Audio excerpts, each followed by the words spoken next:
बिस्मिल्लाहिर्रहमानिर्रहीम। अस्सलाम वालेकुम। गवर्नमेंट ऑफ पंजाब के ऑफिशियल यूट्यूब चैनल पे मैं आपकी खिदमत में हाज़िर हूँ और मेरी आपसे मुलाकात थोड़ी कम होती है, लेकिन होती है और ज़रूर होती रहेगी। इसमें बिल्कुल जो है वो कोई नागा उस तरह से नहीं होगा, लेकिन जो चीफ़ मिनिस्टर साहिबा के इनिशिएटिव्स के हवाले से अभी कुछ दिन पहले आपने सरगोदा के अंदर जो हमारा कार्डियोलॉजी हॉस्पिटल बना है, उसकी आपने पूरी एक आपने उस प्रोजेक्ट को देखा, आपने इलेक्ट्रिक बस के हवाले से उसका व्लॉग देखा, वहाँ पर लोगों के तासुरात देखे, लोगों के अंदर जो खुशी और एक्साइटमेंट है आपने वो देखी।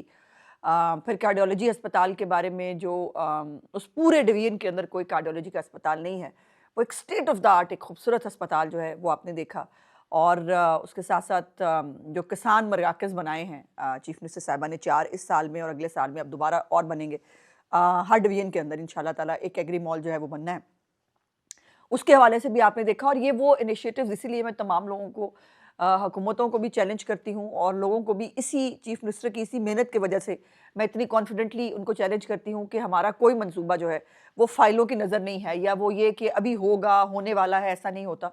चीफ मिनिस्टर साहबा के ये बड़े बड़ी इमारतों समेत ये जो इनिशिएटिव्स हैं ये ग्राउंड पे आपको नज़र आ रहे होते हैं। और इसी तरह जो है वो जो उनकी तालीम के हवाले से, सेहत, माहौलियात, ट्रांसपोर्ट, इन तमाम हवालों से चीफ मिनिस्टर के इनिशिएटिव हैं। उनको पाकिस्तान के अंदर तो पज़ीराई मिल ही रही थी, अब उनको एक इंटरनेशनल जो उनकी एक्रीडेशन कह सकते हैं आप, जो उनको सराहा जा रहा है, एप्रिसिएशन मिल रही है। वो भी अल्हम्दुलिल्लाह पंजाब के लिए एक एज़ाज़ की बात है और बाय द वे इसीलिए बाकी सूबों को भी चीफ मिनिस्टर साहबा को जो है वो नकल करना पड़ता है। आपको याद होगा चीफ मिनिस्टर साहबा ने गुजरांवाला की जो मेट्रो बस है उसके इनॉग्रेशन के दिन उन्होंने खुद वो सारी अपना report card prime minister of Pakistan को बताया था, खुद उन्होंने जो स्टेज के ऊपर उन्होंने पूरी जो है वो ब्रीफिंग दी थी। तो उस टाइप की कुछ चीज़ें हमें और भी नज़र आ रही हैं, मतलब कुछ और लोग भी यही काम कर रहे हैं। अच्छी बात है, चीफ मिनिस्टर साहबा जो अच्छे काम कर रही हैं उसको अगर कोई कॉपी करता है तो बहुत अच्छी बात है, इसमें कोई गलत बात तो नहीं है। सो अब जो सेहत के हवाले से जैसे मैंने कहा कि बड़े अस्पताल तो जो बन ही रहे हैं, जो स्पेसिफिकली बाय द वे एक मेडिकल डिस्ट्रिक्ट बनना है जो लाहौर के अंदर, जिसमें 12 ऐसे अस्पताल जो अभी तक पाकिस्तान के अंदर जिन बीमारियों का कोई इलाज नहीं है, वो अस्पताल वहाँ बनने जा रहे हैं। तो उसके साथ-साथ जो हमारे बुनियादी सेहत मराकज़ होते हैं, जो हर एक यूनियन काउंसिल के अंदर जो है वो छोटे-छोटे जो है मराकज़ होते थे, जिसके अंदर जो है वो कुछ भी नहीं होता था चीफ मिनिस्टर साहिबा के आने से पहले।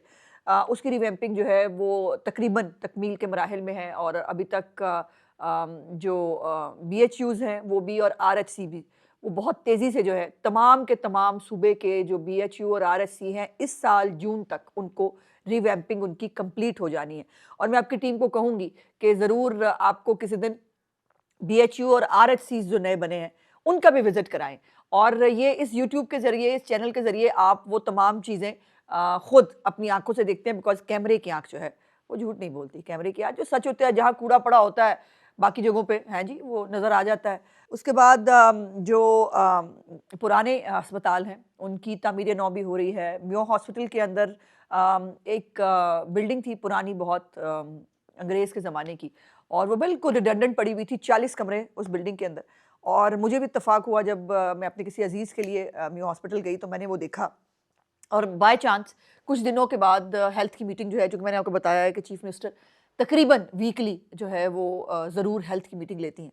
तो मैंने वहाँ ज़िक्र किया चीफ मिनिस्टर साहिबा के सामने कि वो इतनी सारी जगह है जो खाली पड़ी है, चूँकि वो जो इमारत है उसको डेंजरस करार दे दिया गया था सीएनडब्ल्यू की तरफ से कि ये बिल्डिंग जो है ये इस्तेमाल नहीं की जा सकती, चूँकि अंग्रेज़ के ज़माने की बात है। मेयो हॉस्पिटल भी अंग्रेज़ के ज़माने का बना हुआ है, लेकिन उसके अंदर मुख्तलिफ ब्लॉक्स ऐड हुए। अभी एक ब्लॉक जो नया बना हुआ है जिसके अंदर चीफ मिनिस्टर साहब कैंसर की जो मशीन लाई है वो भी उसके अंदर जो है इंस्टॉल की गई। एक बहुत बड़ा नया जो है वो बनाया गया था और फिर चीफ मिनिस्टर साहब ने उस दिन हुक्म दिया कि उस बिल्डिंग को भी जो है वो गिराकर फिर वहाँ पर भी एक नया टावर बनाया जाए। लेडी विलिंगटन हॉस्पिटल जो ख़वातीन के अमराज के हवाले से पंजाब में एक अपनी नौयत का अस्पताल है, वो भी जो है इंशाल्लाह ताला इस जून तक उसको भी कंप्लीट होना है। वो भी एक बहुत बड़ा वर्टिकल एक अस्पताल है जहाँ पर हमें गायनी के हवाले से शिकायत मिलती है ना, मुख्तलिफ अस्पतालों के अंदर बेड नहीं है या ख़वातीन जो हैं वो उनको जगह नहीं मिलती।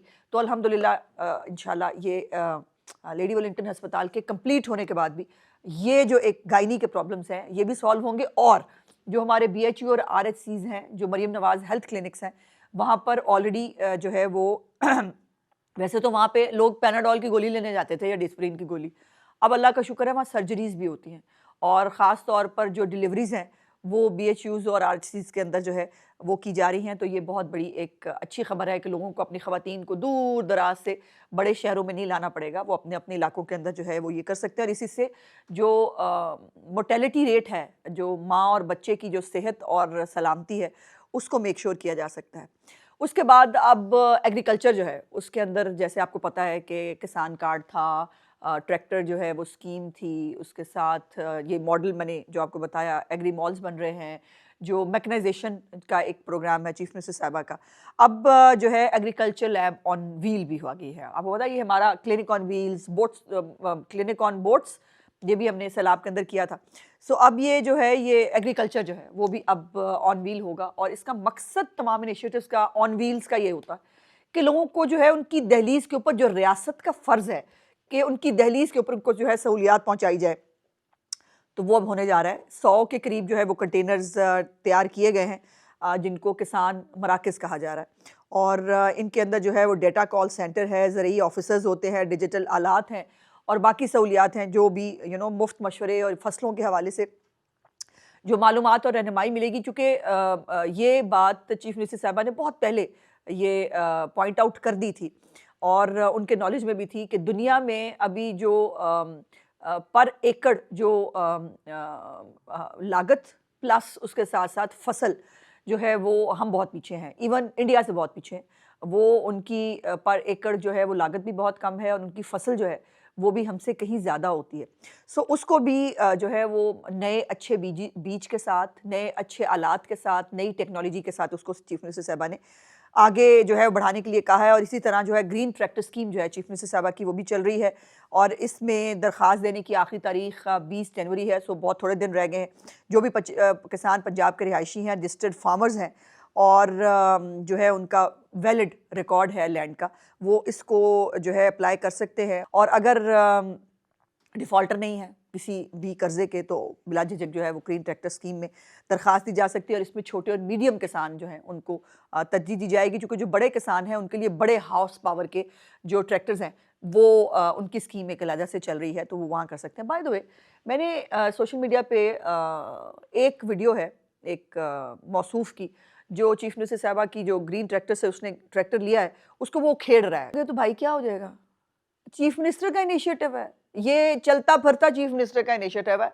आपकी ज़हनियत और आपकी जो तरबियत है वो सिर्फ दिखा रही है, उससे किसी को तो कोई फ़र्क पड़ता नहीं। और आपने ये अप्लाई भी मरीम नवाज़ साहिबा के प्रोग्राम में किया था, आपको ट्रैक्टर भी उनके जो है प्रोग्राम के अंदर मिला है और अगला जो पूरा जब तक आपका ये ट्रैक्टर जो है उसकी एक साथ पूरी नहीं होती है, आपको चीफ मिनिस्टर मरीम नवाज शरीफ के जो क्राइटेरिया और जो मेरिट है उसके मुताबिक चलना पड़ेगा। हुण तुसीं भावें ला दिओ तो भावें मत्थे ते ला लो या जिहड़ा है वो तुसीं ला ते दित्ता है तो मत्थे ते 804 लिख लो। मतलब एक तो बात यह है कि जो ये प्रोपेगेंडा और फेक नैरेटिव ये चलाते हैं सोशल मीडिया के ऊपर, इसके ऊपर ना कभी-कभी मैं सोचती हूँ कि कौन लोग हो तुसी यार, मुझे यही मुहावरा याद है, कौन लोग हो भाई तुसी। मतलब लेकिन इनकी ना एक टेक्निक है और वो टेक्निक ये है कि पक्का मुंह बना के इतना झूठ बोलो और लगातार झूठ बोलो कि लोगों को सच लगने लगे। और ये होता भी है बाय द वे, ये सारे रल मिल के यूट्यूबर और बाजियाँ यूट्यूबरियाँ जो हैं वो सारी एक ही ज़बान से, उनको ज़ाहिर एक ही आता है ना, स्क्रिप्ट आता है कि इसके ऊपर शुरू हो जाओ, वो सब शुरू हो जाते हैं और फिर वो बार बार लोगों से उसको दोहराते भी हैं। और ये जो हमारे बेचारे आम लोग हैं वो इनकी बातों पे यकीन भी कर लेते हैं। अल्लाह की शान देखें, मतलब इससे अंदाज़ा लगाएं कि हम सोशल मीडिया के लिए कितने तैयार थे कि हमारे लोगों को, आम लोगों को जो है वो फेक एआई जनरेटेड वीडियो का भी पता नहीं चलता, उनको जो है वो फेक झूठी खबरों का भी पता नहीं चलता। वो बेचारे को जो सामने आया, जेड़ी पोस्ट आई बट टकाटक उन्होंने आगे फॉरवर्ड कर दो, उन्होंने मतलब वो कर लो। तो ये चल रहा होता है। लेकिन ये बात तो ज़्यादा जो देखो इनकी बाकी चीज़ों को ना हम इग्नोर कर सकते हैं, इनकी छोटी मोटी ये घटिया जो प्रोपेगेंडा टैक्टिक्स हैं ये इग्नोर भी किए जा सकते हैं। लेकिन जो चीज़ इग्नोर नहीं हो सकती वो कौमी सलामती है और ये मुल्क जो है ये ता क़यामत जो है वो रहने के लिए बना है, जिसको इंशाअल्लाह ताला ता क़यामत बरकरार रहना है। लेकिन आपको पता है कि अभी वो ईरान और अमेरिका के बीच में एक चल रहा था कि पता नहीं अब अमेरिका ईरान पे हमला कर देगा। वेनेज़ुएला के साथ जो हुआ, फिर इंडिया पाकिस्तान का तो हमारा तो चलता ही रहता है। तो ये दुनिया के अंदर मुल्कों की आपस में जो उसकी वजूद को बरकरार रखने के ख़िलाफ़ जो साजिशें होती हैं, वो कई दफ़ा साजिश सामने से होती है कि जब आपको यहाँ से कोई जहाज़ उड़ा, कोई किसी ने कोई मिज़ाइल मारा तो फिर उसका जवाब दिया जाता है।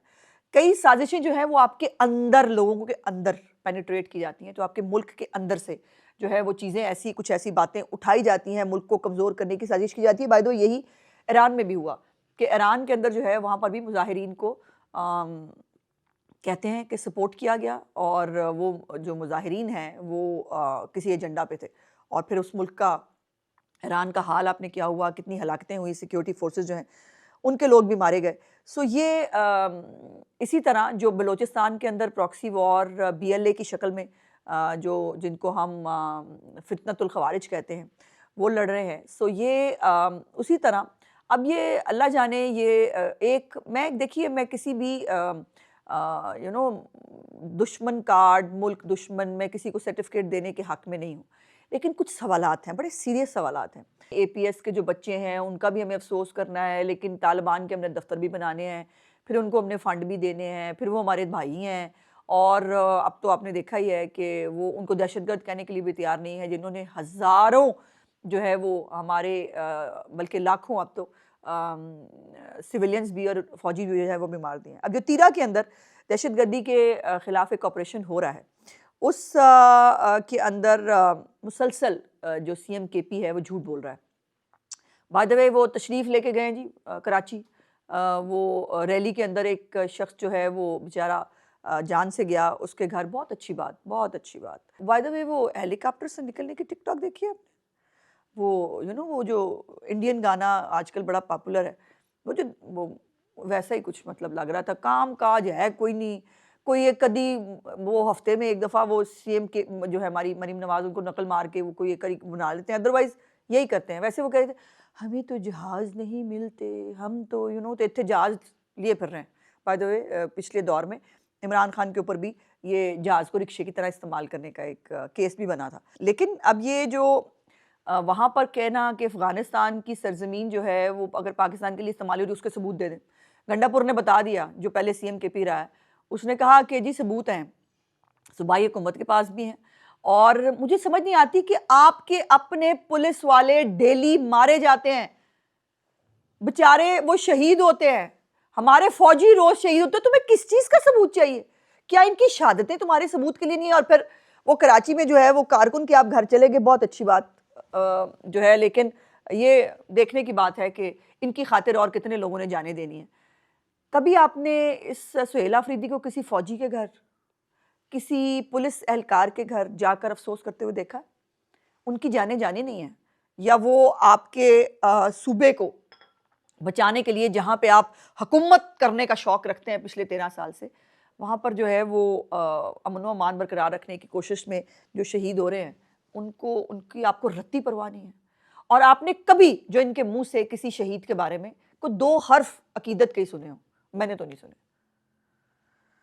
और अब ये जो पाकिस्तान की ख़ारजा पॉलिसी के ख़िलाफ़, उसकी कौमी सलामती ख़िलाफ़ जो है ये सस्ती जो कंट्रोवर्सीज़ है ना, ये नुकसान देंगी पाकिस्तान को, खुदा न खास्ता, जो हम होने नहीं देंगे।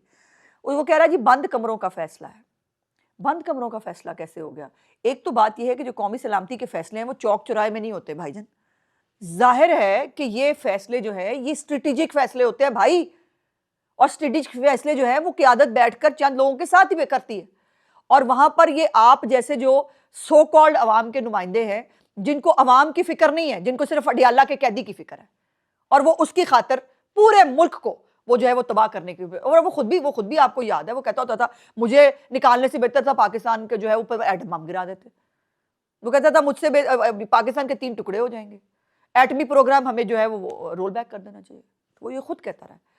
और ये जो घटिया अपने जो है वो ज़ाती मकासद के लिए पाकिस्तान को हर तरह से जो है वो घुटनों पर लाने के लिए तैयार रहते हैं, इनको ये बात समझ लेनी चाहिए कि ये कौम का मुत्तफ़िक़ा फ़ैसला है कि पाकिस्तान की सलामती के ऊपर कोई कॉम्प्रोमाइज़ नहीं किया जाएगा। और जो कोई हमारी सफ़ों के अंदर भी अगर ऐसे लोग मौजूद हैं जो कौमी सलामती के ख़िलाफ़ जाना चाहते हैं, तो फिर वही इलाज है कि फिर उनको खुद छोड़ आएँ जहाँ वो जाना चाहते हैं शराफ़त से। बिकॉज़ पाकिस्तान के अंदर किसी किस्म की दहशतगर्दी की ना इजाज़त है, ना गुंजाइश है। और अभी आपने वो भी खुशखबरी देखी कि पाकिस्तानी जो पासपोर्ट है उसकी भी रैंकिंग में इज़ाफ़ा हुआ है, वो बेहतर हुआ है। वैसे आपको याद है ना वो जो मेरे मामू का बेटा कामरान, हाँ जी, वो जो उस वक़्त आए थे मामू के बेटे कामरान, सारे मुल्क में वापस आ रहे थे ना, पासपोर्ट की इज़्ज़त बड़ी करानी थी। उन्होंने पासपोर्ट की ये इज़्ज़त कराई कि मुल्क को अकेला कर दिया। वो चुगलियाँ कर के, चोरियाँ कर के, घटिया हरकतें कर के पाकिस्तान को अकेला कर दिया। और बाय द वे वो एक स्टेट लाउंज का कल इफ्तिताह हुआ है लाहौर के अंदर, जिसको मियाँ नवाज़ शरीफ साहब ने और चीफ मिनिस्टर साहिबा ने इफ्तिताह किया। उसके ऊपर एक वाहियात प्रोपेगेंडा, वो देखें ना जी तरजीहात का फ़र्क है, वो सुहेल अफरीदी जो है वो ये कर रहा है, ये अपने प्रोटोकॉल के लिए, मतलब इन जाहिलों को, इन अक्लबंदों को, इन वाहियातों को ये मालूम नहीं है कि स्टेट लाउंज स्टेट गेस्ट्स के लिए होता है। स्टेट लाउंज किसी जो है वो आम पाकिस्तानी या किसी उसके हुक्मरान के लिए नहीं है, स्टेट लाउंज है। उस स्टेट लाउंज के अंदर हमारे मुल्क में अल्हम्दुलिल्लाह एक हुक्मरान जाता है एक मुल्क का, दूसरा आ रहा होता है। हर वक़्त एक हमारे मुल्क के अंदर एक जो आलमी तन्हाई में पाकिस्तान था वो निकल गया है। हम अपने मेहमानों को रिसीव कर रहे होते हैं, हम उनको इज़्ज़त दे रहे होते हैं, और ये जो मेहमान आएँगे इनको जो है वो फट्टे पे बिठा दें। क्या कहें उनको, उनको क्या करें कि जी नहीं आप ये जो है ना ये नाली के ऊपर आपको एक मंजी डाल देते हैं, इस पे बैठ जाएं। ऐसे होता है? खुदा का खौफ करो भाई। पूरी दुनिया में स्टेट लाउंजेस हैं, पूरी दुनिया के अंदर हम भी जब जाते हैं वो हमें स्टेट लाउंज में लेके जाते हैं। तो वहां पे तरजीहात का फर्क। अच्छा वैसे तरजीहात जी फोटो लाई है वो तो फोन देख रहे हैं, वो तरजीहात मुल्क में अपने सूबे में टिके तो कोई तरजीहात उसकी नजर आए ना, तरजीहात उसकी आए कोई नहीं। लेकिन वो ये भी प्रोपेगेंडा चल रहा था उसके अंदर। मतलब अफसोस की बात यह है कि इनका इनके बिल्कुल अक्ल बंद हो चुकी है, मतलब इनके दिमाग ख़त्म है, खाली हो गए। और ये जो पॉलिटिकल पार्टीज़ हैं वो सोशल मीडिया को इस्तेमाल करती हैं पॉलिटिक्स के लिए।